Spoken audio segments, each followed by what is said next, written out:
I'm gonna show now how to make sage tea. The reason I use sage tea and sage in different preparations in my kitchen is because sage and rosemary has very unique phytocompounds that are proven scientifically by reducing the damage made by free radicals. They have a high absorbing capacity in terms of neutralization of free radicals in your blood. So what we're gonna do here, I have like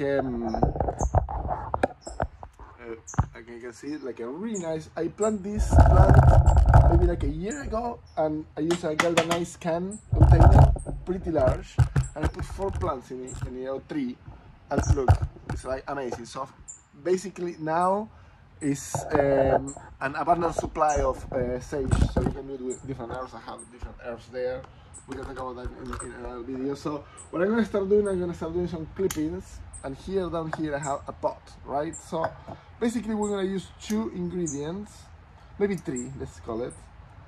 I'm gonna start cutting just the piece of sage, and when I trim my plant, I trim it in a way kind of like looks aesthetic, you know. I don't just chop any branch, just to see which one is the longest, so you keep the, you know, the beauty integrity of the plant. You see, I'm clipping this simply from the pot into your pot, from the pot to the pot. So what we're gonna do now, we're gonna be extracting all these phytocompounds and put them into the water. I'm gonna be able to drink them in terms of tea.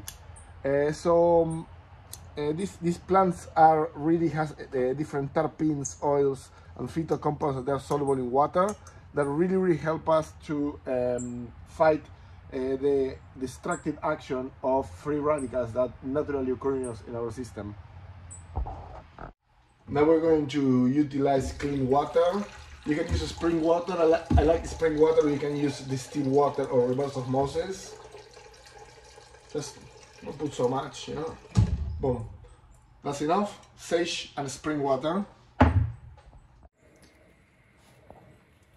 On the burner, there's 2 things I'm gonna do right now that are options, what I like to do. I'm gonna add a little bit of Himalayan salt, especially if you're using distilled water. And then I have extra virgin coconut oil, and I'm gonna explain you why I'm gonna put a big scoop of this here. So usually plants contain 2 kinds of antioxidants: liposoluble, meaning that they dissolve in fat, and hydrosoluble, that they dissolve in water. So by adding fat and water, we're going to be able to extract both strains of antioxidants, liposoluble and hydrosoluble. Okay, here is the tea. Tastes pretty good with the honey, really good. And you know how easy it is to do something that is good for you.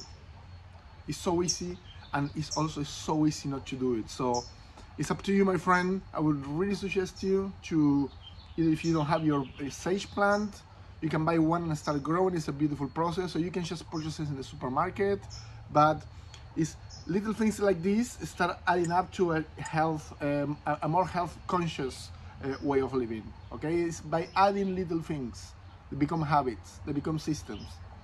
And then you start doing it without even thinking about it. So I see you in the next program. Stay tuned.